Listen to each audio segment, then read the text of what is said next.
you get started doing all of the, what got you into doing the Socratic interview or the Socratic method, as you call it? Well, I noticed a long time ago when I was in college that when you just arguing, you really don't get anywhere. Usually, there's a lot of misunderstanding. And when I first took courses with Plato's dialogue, watch Socrates do his um, thing with the Socratic method, I said, "Wow, this is cool."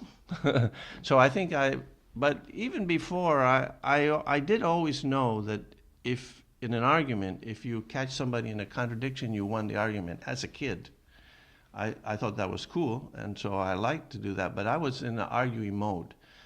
But it became clear to me after a while that this arguing mode was not very successful and not very effective, and you hardly ever change anybody's mind. So I transitioned from there into whenever I could think about it and not respond with a counter argument, instead just think of the question that I think will lead the person to the contradiction in their thinking and let them do that with me. Whenever I could think of doing that and did it, it was more effective. So when I did my first show in Puerto Rico, I was already doing Socratic interviewing. Okay. As far as I guess I would say your political views that you that's kind of what you're more known for, is a lot of these political discussions using the Socratic method. I think you described yourself as a minarchist, more of a libertarian. When would you say you've kind of like realized that about yourself? Like that was kind of what your beliefs were, quote unquote beliefs. Yeah. We people that believe in limited government or constitutional republic with limited government don't really call ourselves minarchists, because that just thinks you're just a little bit to the one side of anarchists. Anyway, I had a transition. My father was a typical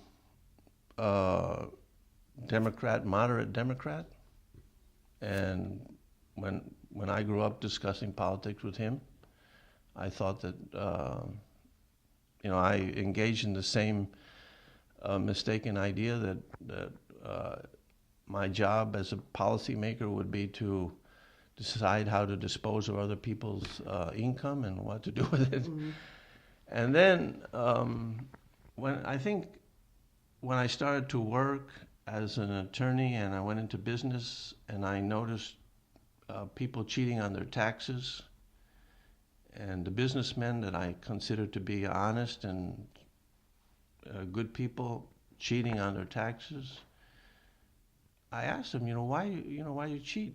And they said, well, I'm just defending myself. And that started the ball rolling as far as what's really going on here. Why are these honorable people cheating on their taxes? Mm.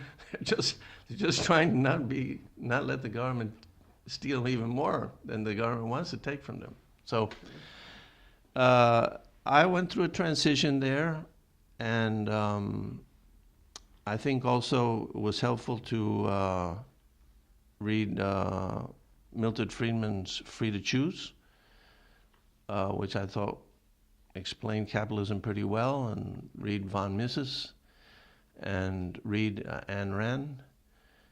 And then I studied Ayn Rand carefully, and I understand objectivism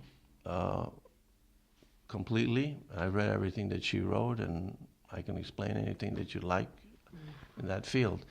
And so that is, objectivists are what you might call libertarians. All libertarians are not objectivists. So that's why I landed at the limited government position. Okay. Would you consider yourself an objectivist? Absolutely, yeah. Okay. Would you also use the term libertarian, or would you just say you're? I mean, I'm not. I know a lot of people don't like labels. Oh, I'm a but- libertarian. Okay. As I said, all objectivists are libertarians.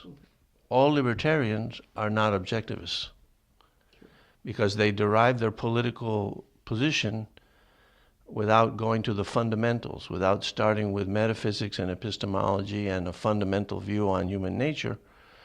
So they start with sometimes something similar like anarchist. The non-aggression principle seems reasonable. Let's start there.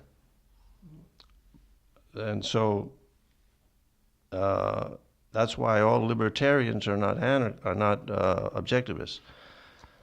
So that yes, definitely, I'm an objectivist. Okay.